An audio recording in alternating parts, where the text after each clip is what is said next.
Dios sin tiempo atrapa a Toledo en el tiempo. Cuando pensamos en el tiempo de Toledo, pensamos en una Toledo en la antigüedad, en una Toledo romana, en una Toledo visigoda, pero también en una Toledo mahometana, judía, cristiana. Cuando pensamos en Toledo, pensamos en el carácter y sentido religioso que ha tenido la ciudad en el tiempo. Pero el carácter mejor atrapado en Toledo es el religioso, ciudad religiosa. Cuando pensamos en ella, nos viene históricamente una fecha, un día, el mejor de todos, el Corpus. En esa festividad, Dios sin tiempo está atrapando a Toledo cuando recorre las calles toledanas y Toledo se deja atrapar en ese día. Podemos decir que es el mejor día para comprobar que la ciudad es religiosa por naturaleza. Huella de nuestro tiempo se ennoblece cuando llegan estas fechas, porque también está atrapada por la divinidad, está atrapada sin tiempo y sobre todo por la manifestación que hace en el programa de la festividad del Corpus. Toledo, el Corpus, huella de nuestro tiempo en la gloria divina. Por ese motivo, hoy en el programa vamos a hablar de Toledo, la nobleza de Toledo que le da la procesión, la religiosidad de Toledo que le da la procesión del Corpus.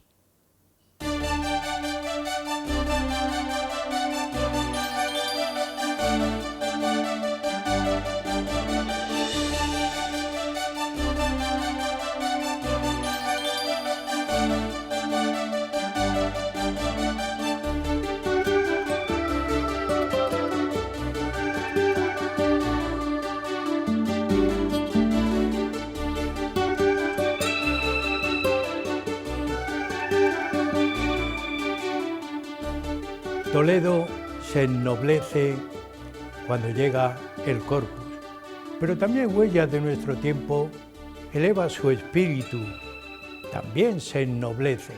Por ese motivo, hoy continuamos, digo continuamos porque han sido varios programas a lo largo de la historia de huellas de nuestro tiempo, se han divulgado sobre la festividad del Corpus.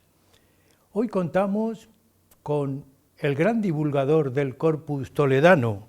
Yo, de momento, tengo posiblemente el primer libro que publicó, don Juan Estanislao López Gómez, al que le damos la bienvenida y nuevamente le agradecemos porque no es la primera vez que viene al programa, ni tampoco la primera vez que habla de Corpus, porque ha hablado Alfonso X y el Corpus, cuando la custodia iba a ser saqueada.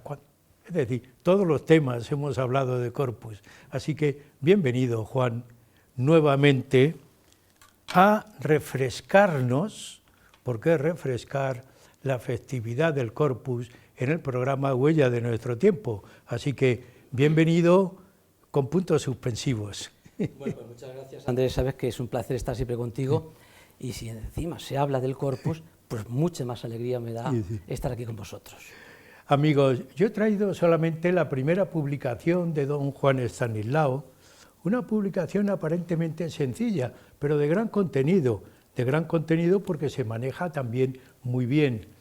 Tiene el tomo desarrollado más ampliamente, que ustedes pueden encontrar y buscar, pero también síganle a través de los programas que hasta hoy ha ido editando la Junta Pro Corpus de Toledo. Raro es el Corpus, raro es el programa que don Juan Estanislao no tiene un artículo. Pues bien, yo creo que a don Juan Estanislao le conocen todos ustedes. pero les voy a refrescar un poco su memoria. Ha sido profesor, hoy es profesor jubilado, tuvo, a mí me parece, la suerte de estudiar magisterio, porque eso da un sello especial, y le sirvió para estudiar en la Facultad de Filosofía y Letras de Madrid la licenciatura en Filosofía y Ciencias de la Educación, pero también la licenciatura en Historia. Posteriormente, su doctorado lo trabajó y lo publicó y lo desarrolló en la Universidad de Castilla-La Mancha. Don Juan Estanislao es conocido por todos porque es cofrade de la Cofradía Internacional de Investigadores de Toledo, el promotor de la vida y de toda la ilusión que puede tener el gremio de los hortelanos, académico de número de la Real Academia de Bellas Artes y Ciencias Históricas de Toledo. No digo más para no aburrirles y poder empezar el programa. Don Juan Estanislao es el gran divulgador del Corpus toledano. Así que, con esa presentación, Juan... Bueno, pues después de esta presentación, la verdad es que me has dejado sin palabras, no sé ni qué decir. Es que también, aunque eres conocido, pero como se puede el programa ver en Internet, quien vea, que no sea de la ciudad de Toledo, quien vea el programa, que sepa quién habla, quién dirige, quién dice y quién comenta. No nos vamos a poner hoy a hacer preguntitas minuciosas porque sería para hacer una filigrana de programa. Pero bien, quien quiera puede indagar y buscar cosas. Así que vamos a iniciar el programa con una pregunta muy general. ¿Qué es la festividad del Corpus? Bueno, pues la festividad del Corpus es eso, una festividad que se instituye para celebrar el misterio de la Eucaristía. Y digo misterio porque efectivamente así es. Se instituye en el año 33, en la última cena de Jesús, en la misa in cena Domini, que es cuando se va renovando. Y es una cena con incertidumbre, complicación, porque se reúnen unos cuantos amigos para cenar, pero en ese momento también dice, y uno de vosotros me va a traicionar. Ahí ya empieza la duda. Sí. Y luego cuando se dice, esto es mi sangre, bebed, que esto es mi sangre, esto es mi cuerpo. O sea, es un gran misterio, es el gran misterio de la Eucaristía. Ahí es donde se fragua la Eucaristía, el misterio eucarístico, y luego, con el paso de los años, no sin pocas persecuciones, problemas, incluso dentro de los mismos cristianos, hay disyuntivas sobre si esto es auténticamente el cuerpo de Cristo o es algo que representa el cuerpo de Cristo. De ahí que a lo largo de los siglos ha habido concilios, ha habido reuniones, ha habido publicaciones, hasta llegar a lo que es eso, la fiesta del Corpus Christi. El Corpus Christi tiene un recorrido histórico amplio. Muy amplio. Incluso en sus orígenes, ¿verdad? Efectivamente. ¿Dónde podemos iniciar, entre comillas? Porque es mucho decir en tal fecha o en tal siglo. Bien. Porque realmente acabas de decir en todos los siglos. Claro, porque por ejemplo estamos viendo como San Tarsicio en el siglo III ya es el protomártir de la Eucaristía. Las reuniones para compartir la fracción del pan, los cristianos, ahí se está celebrando la Eucaristía. Son momentos de incertidumbre, como digo, son momentos de persecución, pero luego a lo largo de los siglos se van a hacer publicaciones, predicaciones de los santos padres, unas veces más afortunadas, otras menos, hasta un momento que va a ser la fiesta de la Eucaristía del Corpus Christi en el año 1208. ¿Por qué digo esta fecha? Una niña de 16 años, Juliana de Retiné, que era beguina del convento de Montcornillon, pues tiene una visión. Esta niña, en una de las visiones, ve que la luna queda palidecida por uno de los lados, como si la hostia santa estaba oscurecida, como si le faltara algo. Ella le interpreta que a la Eucaristía le faltaba la fiesta. Tímida, se calla, pero lo comenta a unas compañeras de hábito, Isabel de Huy y Eva de San Martín. Y estas animan a Juliana de Retiné a que se lo comente a sus confesores y a las autoridades eclesiásticas del momento de Lieja. Hugo de San Caro es uno de los principales impulsores que se lo comentan al obispo de Lieja, Roberto de Torote. También en estos momentos está un tal Jacobo de Pantaleón, que va a ser muy importante. Animan al obispo de Lieja a que se celebre una fiesta. Roberto de Torote convoca un sínodo en el 1246 para celebrar la fiesta. Y en el año 1247, el año siguiente, se celebra la primera fiesta del Corpus Christi a nivel local. Pero he dicho un personaje, Jacobo de Pantaleón. Este Jacobo de Pantaleón será más tarde, en el 1261, elevado a la silla de San Pedro. Será el Papa Urbano IV. Entonces, este señor, que había estado viviendo muy de cerca estos momentos, pues tiene la idea de celebrar una fiesta. Ante la incertidumbre va a haber dos momentos que le van a impulsar a hacerlo. En el año 1263, sí, porque es el 61, llegan dos síndicos de Daroca para contarle el milagro de los corporales. Pero al año siguiente se produce un milagro. Un fraile, en el momento en el que está diciendo las palabras de la consagración, duda. Y es en la iglesia de Santa Cristina de Bolsena. Duda si efectivamente es Cristo real y vivo el que está allí. Y empiezan a gotear sangre de la hostia santa. Esto, por supuesto, estos dos acontecimientos son los que van a dar el impulso definitivo para que el Papa Urbano IV promulgue la bula Transiturus Deoch Mundo a nivel mundial, para todo el orbe. Una bula que, si me permite, voy a hacer un inciso, todo el mundo hablaba de esta bula, la bula Transiturus, la bula Transiturus, pero nadie sabía qué era la bula Transiturus, ni se había traducido.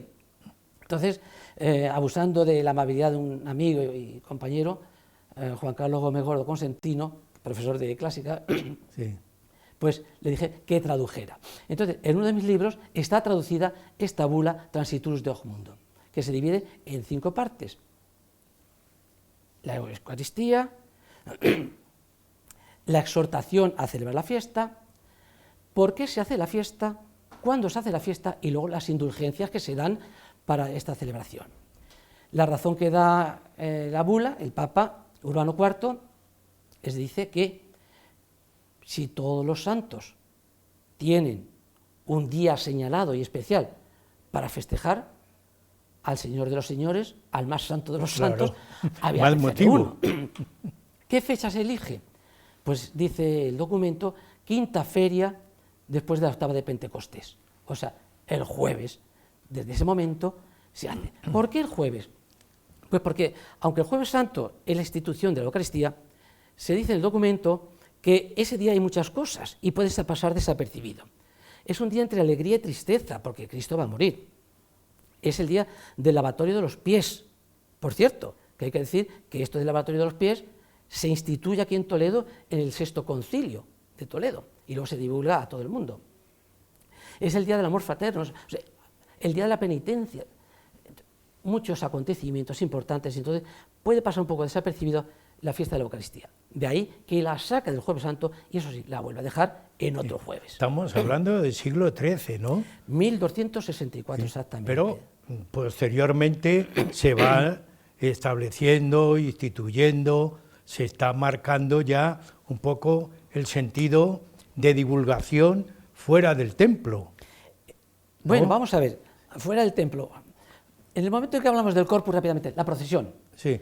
En la bula no se habla nunca de la procesión, se habla de la misa y de las horas canónicas. Y los que asistan a estos actos reciben indulgencias. Lo que ocurre es que luego la fe del pueblo va a crear nuevas formas de adoración a la Eucaristía. Las 40 horas, la exposición del Santísimo, congresos y la procesión, que en un principio era en el interior de los templos y posteriormente salió a la calle. Y por eso digo que en el momento que hablamos el corpus, la procesión, pero la procesión será luego más tarde. Ese es un mensaje importante que envías, que el corpus, la procesión es, pero el corpus es la Eucaristía. Efectivamente, pero hay que aclarar esto un poquito. Sí. ¿Por qué digo esto? Pues porque llega un momento en el que es la procesión tan importante que eclipsa incluso la misma misa. Frutos Bartolomeo Olaya, que era capellán de Carlos II y luego de Felipe V, llega a decir en unos escritos, un título muy largo en el barroco, dice misas cantadas y si no con diáconos, bueno, el título larguísimo, llega a decir, lo principal de la Minerva es la procesión, no la misa, porque para obtener los privilegios, la Santa Urgencia, hay que ir a la procesión. O sea, fíjate lo que llega a haber un momento. Algo que se va a mantener a lo largo de los siglos. Los que tenemos ya ciertos años, recordamos como el cardenal Plaidenniel no decía la misa, la decía el deán o el obispo auxiliar. Y el cardenal Plaidenniel lo que hacía era, una vez finalizada la misa, bajaba de su palacio con la cauda magna a presidir la procesión, no la misa. O sea que fijaos, si algo contarán con cuando esta normativa va cambiando, pero o sea que tampoco es un detalle muy curioso. Por eso digo que tampoco está tan descaminada que pensemos que la procesión es lo más importante. Toledo, sin corpus, no sería una ciudad religiosa, sería otra ciudad. Efectivamente, ¿verdad? Es la identidad. Pero en Toledo también se va viviendo, vamos a utilizar los términos correctos, va viviendo la Eucaristía, porque si no la vive, no vive la procesión, y la vive el pueblo, no solamente las autoridades, los religiosos, Plaidenniel, los arzobispos, los cardenales, pero el pueblo va viviendo la procesión, pero eso también tiene un recorrido muy histórico. Efectivamente. 1264, esta es la fecha que se promulga la bula. Y en los apartados dice el Papa, mandamos a los arzobispos, obispos, priores, tal, que se implanten en todas sus iglesias. La verdad es que este hombre no pudo disfrutar mucho de ello, porque murió al poco tiempo. Entonces, cuando uno promulga una idea y no tiene seguidores, parece que cuesta, pero no va a ser así, aunque a primera vista parece que lo sea. Rápidamente se dan estas normativas y se difunden por todo el orbe católico. En Toledo, decías Andrés, tiene un largo recorrido. Hay que echar mano de dos cuestiones. Una, la tradición, y otra, la historia de papeles documentales.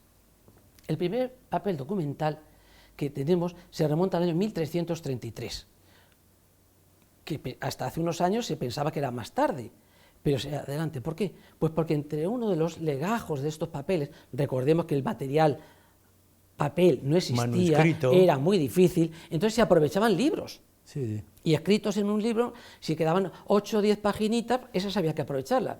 Aparece el oficio completo del Corpus Christi del cardenal Barroso en 1333. Bien, es el primer documento. Pero la tradición cuenta que se remonta al año 1280. Y yo lo defiendo, no con papeles, sino con un razonamiento, con unas ideas. Primero, Toledo es una ciudad eucarística, como acabas de decir. Es mozárabe.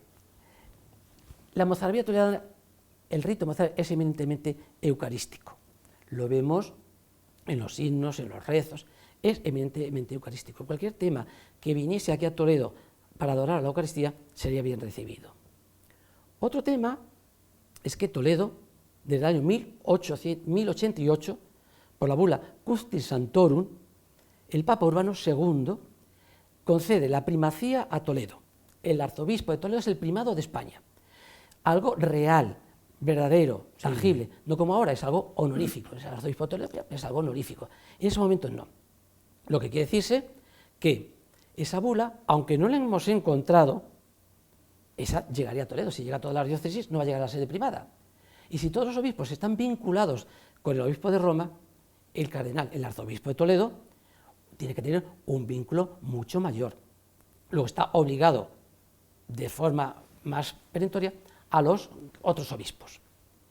Tercera razón que digo, qué casualidad que en el año 1280 se nombra arzobispo de Toledo a, fíjate si me acuerdo ahora mismo, si me ha ido el santo al cielo, un arzobispo que es Mozarbe, y estaba en Roma en estos momentos. Está presenciando todos estos acontecimientos, todos estos procesos de la promulgación de la bula. Y en ese año 1280 se nombra arzobispo de Toledo. ¿Cómo no va a ser en Toledo donde se celebra en 1280? Además, hay otra razón. Decimos 1333 el primer documento. Pero está documentado que Guadalajara y Madrid en el año 1300 y en el año 1317 ya están celebrando el Corpus. Eso sí que está con papeles. Sí, sí. Entonces es inconcebible que Madrid, que es una ciudad, una localidad de Toledo, del arzobispo de Toledo, Guadalajara, una localidad que depende de Toledo, celebren la fiesta del Corpus y en Toledo no se celebre. En la ciudad no. No se celebre. Entonces, lógicamente, esa idea, esa tradición de que en Toledo se celebra desde 1280, pues tiene su fundamento, tiene su fundamento. Bueno, estamos acotando los orígenes, Sí. pero esos orígenes llegan hasta nuestros días, empieza a correr el tiempo, pero realmente ¿cuándo podemos decir ya? Porque la diócesis de Toledo se va ampliando. Tú has citado Guadalajara, pero por la zona sur también se va ampliando, por la zona de Extremadura, y se va haciendo cada vez mayor. Quiere decir que la influencia de Toledo se dejó sentir mucho en lo que es la festividad, la Eucaristía, pero también la procesión. ¿Cuándo podemos decir que todo esto ya lo hemos expuesto en otro programa, pero como recordatorio? ¿Cuándo podemos decir que ya la procesión está establecida? Bueno, pues el primer documento, siempre he hecho mano de los documentos, pero luego hay otras razones, la historia hay que basarse en los fenómenos deductivos, no solamente el papel informativo. En 1418 ya se habla del báculo del obispo Jimeno que sale en la procesión, pero en el 1338 ya se habla y está en los inventarios de la catedral una gran custodia. Y se reparten velas a todos los sacerdotes. Luego hay una procesión. Sí, sí. Una custodia, que lógicamente cuando decimos la custodia, todo el mundo pensamos en la actual. No, desde 1338, ya digo, hay una custodia muy grande, porque ya incluso Jerónimo de Múnzer, un viajero alemán que viene por España, iba haciendo recorridos por las distintas diócesis, habla de que es la custodia de plata más grande que ha visto en todo su recorrido. Luego es una custodia muy grande, que se ampliará luego más tarde. Posiblemente sería también la que vieron los Reyes Católicos. Pero la diócesis, como acabas de decir, se va haciendo muy grande. No hay que olvidar que la diócesis de Toledo, cuando se hace esta custodia, abarca las provincias, por supuesto, de Toledo, Sí. de Madrid, de Ciudad Real, parte de Albacete, parte de Guadalajara, parte de Cáceres, parte de Badajoz, parte de Jaén, incluso llega en el año 1509 hasta Orán, cuando el Gran Cisnero conquista el norte de Fábrica, pues hasta ahí llegaba la diócesis de Toledo, una riqueza enorme. Una archidiócesis. Claro, es una diócesis enorme, gigante. Sí, sí. Y ello va, si en estos momentos vemos que la riqueza de la Iglesia está en el terreno por el bien que dan los frutos de la tierra, pues es riquísima, ¿no? Entonces, a Cisneros ya le parece poco la custodia que hay en estos momentos. Sí. Entonces, se encarga de otra custodia mayor, que si te parece hablamos luego más tarde de ella, más detenidamente. Bueno, ya tenemos la procesión instituida y establecida, pero hay que también recordar todos esos datos que nos has expuesto de la Eucaristía, no existiría la procesión si la Eucaristía no se manifiesta en la calle. Efectivamente, efectivamente, además es que... esto también puede ser un mensaje. No, es que claro, es que por supuesto, si no hay Eucaristía, si no hay misa, si no hay consagración, pues no hay procesión, porque lo que se procesiona es a la Eucaristía. Si no hay Eucaristía, no hay procesión. Sí. Y de hecho los documentos siempre, es una cosa muy curiosa que a lo mejor la gente no sabe, pero hay que decirlo aquí, es que en esa misa se consagran 3 hostias, 3 formas. Una que es la que se consume, y 2 que son las que se ponen en el viril, con las caras mirando hacia afuera, dicen los documentos. O sea, cuando nosotros vamos a ver la procesión del Corpus y vemos la custodia, vemos a la hostia santa, vemos 2 formas, siempre mirando hacia afuera, y la tercera es la que se consume. Y lógicamente hay que consumirla. Bien, llegamos a la mitad del programa, tenemos establecida la procesión. Después del descanso hablaremos de la procesión, porque la procesión da todavía más vida a la ciudad. Efectivamente. Bien, pues un descanso y seguimos con la procesión. Amigos, estamos en el programa Huellas de nuestro tiempo, hoy hablando de la nobleza que tiene la ciudad de Toledo, la protección de la Eucaristía que hace vida en la ciudad a través de la fiesta, el Corpus. Un descanso y seguimos con ustedes.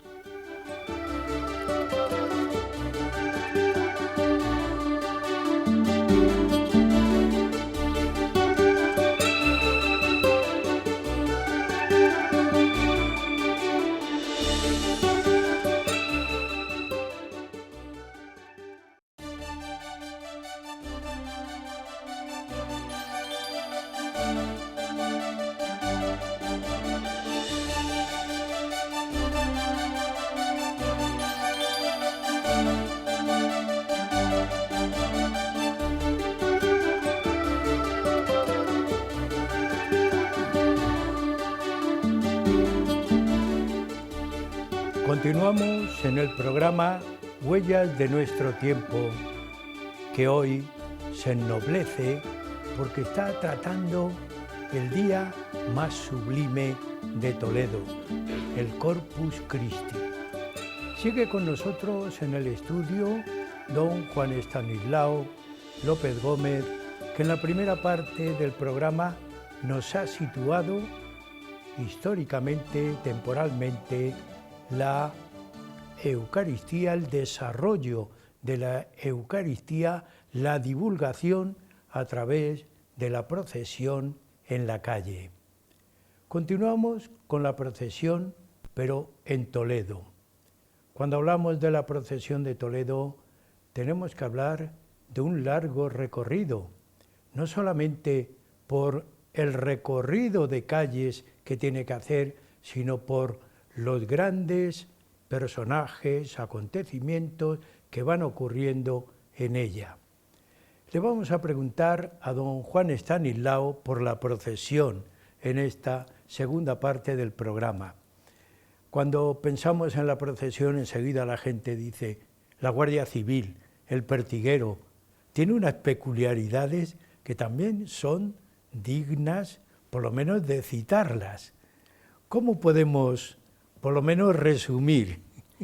Bueno, pues sigue la procesión de Toledo, lógicamente, como acabamos de decir, después de ese Fausto pontifical que se celebra últimamente, desde el pontificado de don Braulio Rodríguez Plaza, se hace en el venerable rito mozárabe, pues una vez finalizada la misa, inicia la procesión, que también está organizada, dirigida y puesta ya las normas, dadas las normas, desde muy antiguo, desde Roma, cómo tiene que ir cada capítulo, si van autoridades civiles, dónde tiene que ir la Eucaristía, o sea, está todo ya estructurado, pero claro, lógicamente se tiene que traspasar a los lugares propios, particulares, las iglesias particulares de la cristiandad. Entonces, Toledo, como acabamos de decir, si es la sede primada, dicen los documentos, y no puede faltar ningún detalle por la categoría, además del Señor sacramentado, del primado, que es el que va en ella, ¿no? Entonces, acabas de decir la Guardia Civil. Bueno, pues la procesión, a grandes rasgos, tenemos que decir que está, pues eso, la Guardia Civil abriendo, pero lo que es en realidad la procesión está incluida en 3 bloques, o en 2 bloques, mejor dicho. Un bloque, y está centrado, el epicentro es la custodia, es la Eucaristía. El primer bloque es el que va delante de la custodia, que son las instituciones religiosas, con vínculo religioso. Y detrás de la custodia, las instituciones civiles y militares, que no tienen por qué estar vinculados con la religión. Y entre medias de estas de este gran apartado que va delante de la custodia, hay 2 asociaciones importantísimas. Todas son muy importantes, pero Sí, esta por la singularidad que presenta. lo entendemos. La primera Sí. es, a modo de vírgula de paréntesis, empieza el gremio de hortelanos, todas las demás asociaciones, y remata con la Santa Caridad. ¿Por qué estas 2 instituciones?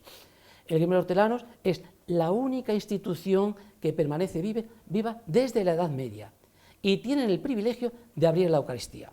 No hay que olvidar que, aunque hay mucho esplendor en el siglo XVI y en el siglo XVII, aquí están los moriscos granadinos, y entonces está la Inquisición, y hay ciertas sospechas. Entonces son los hortelanos, herederos de esos moriscos, los que piden ser ellos los primeros en manifestar su fe cristiana en la procesión de la Eucaristía. Esa es una razón. Y la Santa Caridad, porque es la cofradía más antigua de España, que luego, si te parece, hablamos un poquito más de ella, y entonces tienen el privilegio de ir entre los caperos, es decir, entre los curas con capas. Sí. Entonces, entre medias, pues ahí van todas las demás cofradías, capítulos y hermandades. Que son muchas, que cada año aumentan. Efectivamente. Bueno, pues esta procesión, el año pasado, yo no sé si este año se habrá incorporado alguna asociación más, eran 75 asociaciones. Y todo ello, que hay que felicitar al Cabildo, porque sale de forma maravillosa, cada uno somos de nuestro padre y de nuestra madre, pero, eso sí, dirigidos y obedeciendo, como decía, hay que hacer caso a uno aunque sea el más bolo, pues hay que hacer caso, ese dicho popular, y ahí, obedeciendo. El Cabildo es el máximo responsable de este desfile eucarístico, que es el único desfile litúrgico junto con el Domingo de Ramos. Son los 2 únicos desfiles litúrgicos, los demás son desfiles procesionales, pero devocionales, pero los litúrgicos son estos.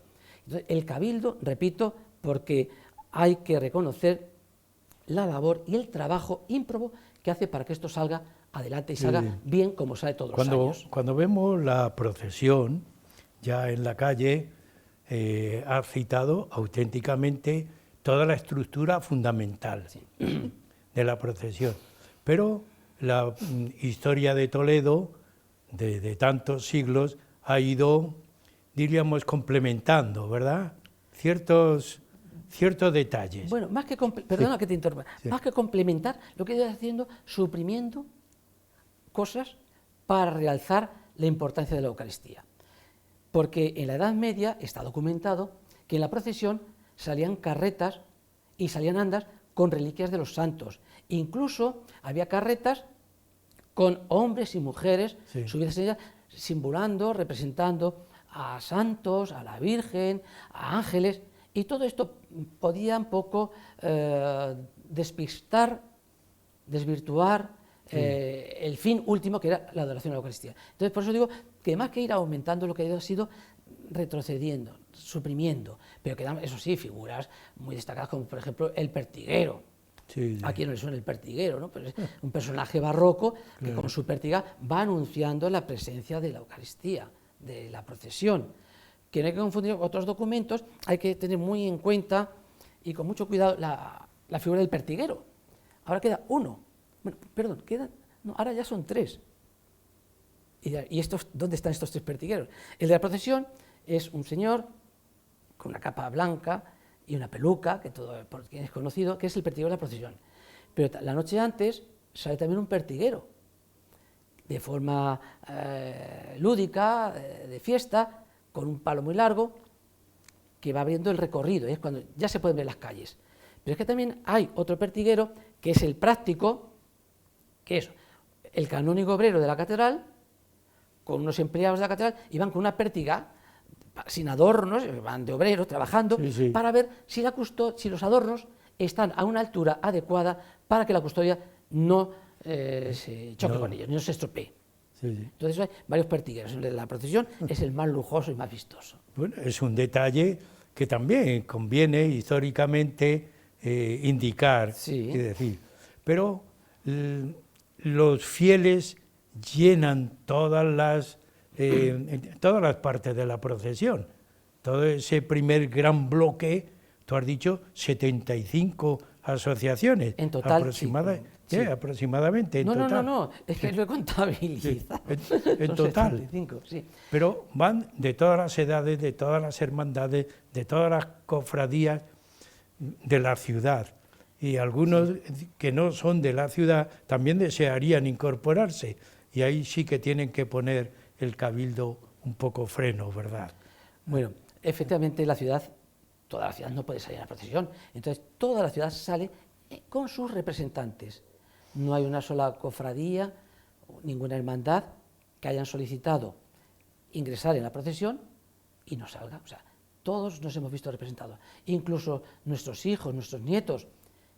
Da gusto ver cómo después del gremio de hortelanos aparece esa riada de niños primicomulgantes, ¿no? O luego detrás van los jóvenes, que en los últimos años casi lo están acaparando los alumnos de los colegios diocesanos. Empieza con el colegio de infantes, y luego en Vargas, Torrijos, y son los que están ahí desfilando, representando la juventud. Y luego, por supuesto, todos los capítulos, todas las cofradías y hermandades de la ciudad, que son muchas, Sí. Los estandartes también lo manifiestan. Es que es el símbolo de esa hermandad. Nosotros sabemos que es una hermandad u otra gracias al estandarte. Sí.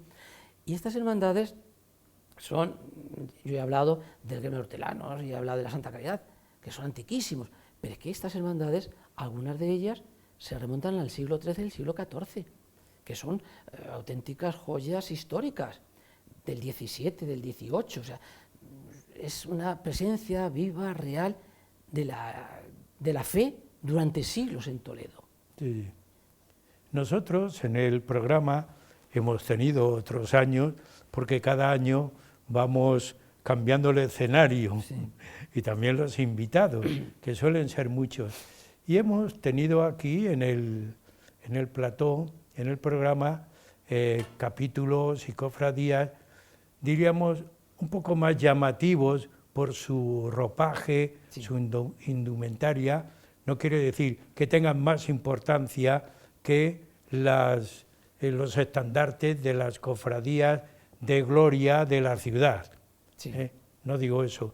También en alguna ocasión yo te tengo que recordar que a mí me dejaste bien informado sobre las cofradías sacramentales, las que eran del obispo, del arzobispo, o las que eran del cabildo. Y aquello fue muy curioso. Me parece que hicimos un programa hace tiempo de esto. Es decir, todo esto enriquece, ¿verdad? Y hemos tenido, vuelvo a repetir, en el plató, capítulos, cofradías, las más llamativas. Si quieres, dada el tiempo, que por lo menos podamos citar. Has iniciado con el gremio de los hortelanos, pues damos un pequeño salto. Sí, pues mira, tengo que aclarar una cuestión, y he dicho que hay cofradías del siglo XIII, del siglo XV, del XVII. ¿Qué orden llevan? No es por antigüedad de la cofradía, sino por la antigüedad de que presencialmente están en la procesión. Porque así vemos, por ejemplo, me estoy acordando ahora mismo, la Virgen de los Remedios, de San Miguel, que es la primera, no, ya este año va a ser la segunda, porque este año ya va a ser la Virgen del Alcázar, que ha sido la última que se ha incorporado a la hermandad. Y era la primera, y es del 1774. Fíjate tú, y hay otras que son posteriores, pero es la última que se ha incorporado al desfile procesional. Por eso quiero que quede bien claro, es decir, mientras que... por orden de la antigüedad, de incorporación al proceso, a la procesión, Y una vez a la cofradías procesión. y hermandades. Y luego lo que estabas diciendo son capítulos. Después cofradías, hermandades y capítulos. Estos capítulos, pues lo mismo, también hay que hacer una salvedad. Primero, los más antiguos son los que van más pegados a la custodia y los más recientes más alejados. No es que sean recientes en la historia, sino que hay algunos que son muchos más antiguos. Por ejemplo, la Orden Ecuestre de Caballeros del Santo Sepulcro es la orden de caballería más antigua del mundo. Se remonta al año 1098.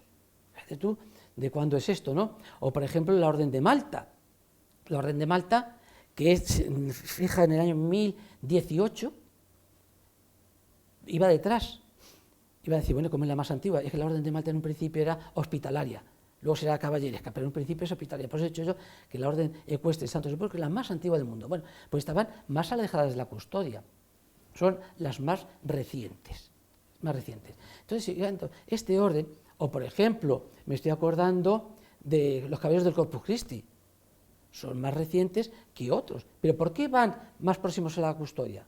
Primero, porque es del Corpus Christi. Segundo, tienen su sede en la catedral. Luego, el protocolo está estudiadísimo. Entonces hay que tener muchos factores. Yo he dado 4 pinceladas por encima, pero hay muchos detalles singulares y particulares que son los que hacen que una institución esté en un sitio o esté en otro. Estamos viendo pasar la custodia, pero los capítulos son muchos, aunque no sea nada más que una pincelada de los fundamentales. El gremio de los hortelanos, ya hemos dicho. Ya hemos hablado. ¿Dónde? Y luego, con los capítulos, empezamos a ver primero Isabel la Católica. Este se fundó en el año 1994 y la finalidad, va con una capa blanca, y la finalidad que tiene es promover la beatificación de Isabel la Católica, una de sus funciones, ¿no? El gran maestre José María Gómez Gómez, que está aquí en estos programas con frecuencia, y tienen una peculiaridad. Y es que todos los capítulos, cuando van damas y caballeros, primero van las damas y detrás los caballeros. Aquí no, el de Isabel la Católica van alternando, caballero, dama, caballero, dama, caballero, dama. Es una singularidad, una particularidad que tiene este capítulo. Le siguen los cubicularios de Zamora. ¿Por qué se funda esto? Pues son una orden de caballeros, San Ildefonso y San Atilano. San Atilano es el patrón de Zamora. Y bueno, voy deprisa porque como me has dicho que hay que hablar y no sé el tiempo que tenemos. Ya hemos comentado mucho. Sí. Pues cuando en el siglo XIII aparecen los restos de San Ildefonso, que lo había custodiado una familia de Zamora, pues los prelados toledanos quieren traerse las reliquias del obispo San Ildefonso. Y hacen intentos, incluso de traérsela por la fuerza. Entonces, eso es lo que va a provocar que en Zamora se fomente y se cree una asociación de caballeros cubicularios para defender a San Ildefonso en la ciudad de Zamora, que no se lo trajeran para acá. Entonces, estos también vienen con una capa verde. Luego sigue la Cofradía Internacional de Investigadores, que vamos a decir que no conozcamos en Toledo. Pues, bueno, aquí tenemos a 2 miembros de la cofradía, pues, en este plato cofundador con doña Esperanza también Pedraza. El programa Huellas de Nuestro Tiempo es divulgación por parte de la cofradía. Exactamente, que reúne a licenciados, doctores y graduados de todas las ramas del saber, y con una misión de que tienen que tener creencia en un Dios superior. Y también tiene algo muy peculiar que lo une con los estudiantes universitarios. Nuestra veste es como el ropaje que tenían los estudiantes cuando iban a la universidad. No, y de hecho la venera es la rueda de Santa Catalina, ahí aparece el símbolo de la universidad que se funda en 1485. Y el birrete, que también llevaban los antiguos estudiantes, el que había conseguido la licenciatura tenía una borla y el doctorado tenía los flecos. Cada uno con el color de su disciplina. Luego sigue el Santo Sepulcro de Jerusalén Ecuestre, que como digo es la orden más antigua del mundo, 1098, y lo funda Godofredo de Boillón. ¿Para qué? Pues para defender los santos lugares. Su emblema es una capa blanca y una cruz potenzada, con 4 cruces potenzadas más pequeñas, que son lo que se conoce también con la cruz de Godofredo. Y la misión es defender los santos lugares. hoy día no con las armas, sino que es defender con la palabra de Dios, llevar la predicación a los santos lugares y con limosna. Sigue la Orden de Malta, la soberana Orden de Malta, de San Juan, de Malta y de Rodas. Repito que en un principio no es una orden de caballería, sino que es unos cuantos mercaderes de la zona sur de Nápoles piden permiso al sultán de Egipto para crear unas factorías en Tierra Santa, piden permiso para fundar una iglesia en Jerusalén y se lo concede el sultán de Egipto.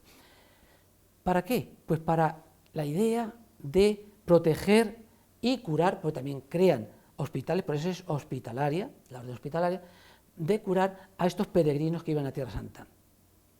Más tarde, por concesión del Papa, se forma una orden de caballeros, y no solamente para los santos lugares, sino que se extienden por todo el mundo. De hecho, llega aquí a España con la idea de cruzada. Estamos aquí viendo los musulmanes, ¿no? Alcázar de San Juan, me viene a mí ahora mismo este nombre, ¿no? Como era de la Orden de San Juan, ese territorio, o los yévenes, aquí en cerca. Si vemos el escudo de los yévenes, vemos que medio escudo es la Orden de San Juan y el otro medio el águila de Toledo, porque medio son los yévenes. Un yéven de Toledo, otro yéven de la Orden de San Juan. Y esa es la finalidad que tienen, repartidos por todo el mundo hoy día. Llevan unas vestes negras que representan los hábitos de San Agustín, con la gola negra también de San Agustín. Siguen el Santo Sepulcro de Toledo. Se funda en 1928 con una idea de ensalzar los misterios de la pasión de Cristo. En estos años, en 1928, iba decayendo un poco las procesiones, las manifestaciones callejeras de estos pasos. Y entonces el párroco de Santa Justa y el señor Begue, que era archivero del ayuntamiento, conciben la idea de crear esta asociación para realzar los misterios de la pasión del Señor. Y entonces, bueno, el cardenal Segura, el cardenal Roig es el que lo acepta, pero muere, entonces el cardenal Segura es el que les va a dar todo el espaldarazo definitivo y los nombra su guardia de honor. En 1928, así que en el 2028 será el centenario de los caballeros del Santo Sepulcro. Y le siguen los infanzones. Infanzones de Illescas. De Illescas. Se funda en 1925 por el conde de Cedillo. Aunque es una cosa reciente, la verdad es que los infanzones, desde la literatura de nuestro siglo de oro, del siglo XVI, pues ya están hablando de estos infanzones. ¿Quién eran los infanzones? Ya en el siglo VII se habla del término infanzón a ese caballero joven que tiene poder para mantener un caballo. Ese es un infanzón, un infante. Y todo esto se va manteniendo durante la Edad Media y en Illescas tiene un auge muy importante. Y le sigue inmediatamente el Corpus Christi. No. ¿No? Los mozárabes. Después de mozárabes. Están los mozárabes. ¿Qué vamos a decir de los mozárabes en Toledo? Una ciudad eminentemente mozárabe. Cuando llega un momento en el que el siglo XII los documentos hablan, y estos son mozárabes, aunque no fueran mozárabes, era sinónimo cristiano ser mozárabe. Igual se instituye el capítulo Cofradía Hermandad de Caballeros y Damas Mozárabes de Nuestra Señora de la Esperanza. Y eso es más reciente, se hace en el siglo XX, pero los mozárabes, repito, cuando cogen su auge, es época de la visigoda, con Alfonso VI. Hemos hablado mucho de cada uno de ellos. Sí, el Corpus Christi, que son los que están más próximos de los capítulos, estos van vestidos de verde, bueno, los mozárabes de azul, con el sombrero de Alfonso VI, y esto se funda en 1994, me parece que es, con Blas Piñar. El Instituto Hispanoamericano y unos cuantos señores, este señor, tiene la idea de extender al mundo americano la idea y este amor que tiene Toledo a la Eucaristía, llevarlo al Nuevo Mundo, a tierras americanas. Por eso es el capítulo hispanoamericano. Y en un principio estaba formado por cónsules y embajadores. Hoy día esto se ha ampliado más, sí. pero, repito, la idea es llevar la religión católica a estos países. Por eso van de verde, con 3 cruces, que representan a las 3 carabelas de Colón. Nos queda, y también hay poco tiempo, aunque no sea nada más que citarlos, la Santa Caridad, porque viene la custodia. Claro, efectivamente. Y le tenemos que dar paso a la custodia. Santa Caridad. Sí. Telle de Toledo y Suero Gómez son 2 capitanes que están sitiando la ciudad. Nos remontamos al 1085. Antes de que el 25 de mayo cayese la ciudad, con la ayuda de los mozárabes que hay dentro, pues dicen los documentos que muere mucha gente por causa de la guerra, por ahogamiento o por muerte natural, y no tienen un enterramiento digno.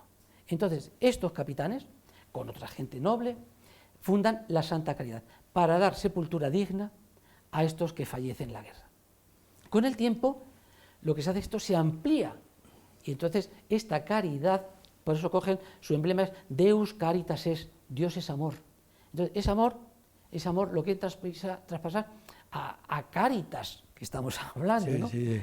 La institución, con mujeres de mancebía, con pobres de solemnidad, crear un hospital, pero sí incluso un cementerio, porque que tuvieras un lugar digno donde reposar. Juan, tenemos muy poquito tiempo. Yo quiero que hables, aunque sea la estructura, la custodia. Punto importante de la procesión, en estos poquitos minutos que tenemos. Bueno, pues vamos a ver los minutos, no sé lo que nos quedarán. Como he dicho en la primera parte, aquí había una custodia desde 1338, que luego se va ampliando, llega otra muy grande, y esa desaparece. Y entonces dicen que los comuneros la roban. Yo he escrito un libro y he demostrado que los comuneros no la roban. Sí. Eso sería para hablar de otro tema muy especial y monográfico sobre la custodia. La mujer de Padilla no robó la custodia. Ya veremos otro detalle. Pero bueno, el caso es que esa custodia desaparece. Cisneros, en el año 1505, en la testamentaría de Isabel la Católica, en la ciudad de Toro, manda al canónigo Montemayor, compra el ostensorio, una custodia que la hace Almerique en Barcelona con el primer oro venido de América. Hay otras catedrales donde dicen, el primer oro es este. ¿Por qué? Viene Colón de América.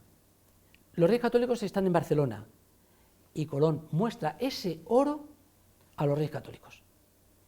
Conociendo la religiosidad y la fe que tiene Isabel la Católica, dice, este oro para una custodia. Carga Almerique, cae en esa custodia. 18 kilos de oro. Vamos a ir dando cifras porque esto se nos va de la cabeza muchas veces. 18 kilos de oro. Es soberbio. Además, luego eso se amplía más con un templete, especie de cúpula con cimborrio, que es lo que se llama el Cerver Palomar, que también es de Isabel la Católica, es un joyero muy bonito con sus palomitas, bueno, y es de oro. A todo ello hay que añadirle esmeraldas, zafiros, brillantes, bueno, pedrería. Esto ya hubiese sido suficiente para eclipsar a todas las demás catedrales de la cristiandad. Así de clarito. Y la idea era que hubiesen metido este ostensorio de 18 kilos, meterlo en la custodia esa de plata, que desaparece. Pero en el año 1515, Cisneros dice, esto es poco, vamos a hacer otra más grande. Entonces se encarga a Enrique de Arfe una nueva custodia. Y un concurso con Juan de Borgoña. Ahí lo tenemos en pantalla. Sí. Y Copín de Holanda. Uno enseña un dibujo, el otro una talla de madera. Y al decir un concurso, no es que fuese una competición, sino una concurrencia, donde los tres se ponen de acuerdo, dicen, aceptamos que sea el diseño de Enrique de Arfe el que lo hace. Va a durar 8 años y unos meses, 1524, del 15 al 24. Y ahí se va a emplear 126 kilos de plata. Pero además es que es como un enorme puzzle, 5.600 piezas y luego 260 estatuillas, porque es como un puzzle, no es una cosa única, son puzzles mágicos, maravillosos, auríferos, que son impresionantes. Eso es una joya. eso Pero es es la de joya. plata. Y entonces, ¿qué ocurre? Que el cardenal Quiroga no lo ve propio, porque el ostensorio que estamos viendo en el centro, de oro macizo todo ello, y el otro, los 126 kilos de plata, chocaba. Entonces el cardenal Quiroga encarga a Valdivielso, que es un platero toledano, junto con Merino y 20 plateros más, que la doren. La desmontan pieza por pieza y la dan un baño de oro. Para ello se emplea otros 17 kilos de oro. Luego estamos hablando, pues fíjense ustedes, de muchos kilos de oro, muchos kilos de plata, y a todo ello sumarle, claro, bueno, hay que hacer una aclaración. Mucho hemos hablado. Hay que decir una cosa, la crucecita que remata la custodia no es de Arfe, es de un platero toledano que se llama Laínez, y es de oro, con esmeraldas, perlas y piedras preciosas. Mucho hemos hablado en otros programas de la custodia, de cofradías, de hermandades, pero tenemos que terminar el programa. Yo había pensado traer unos versos, me parece que es un soneto de don Clemente Palencia, antiguo toledano y además un gran poeta.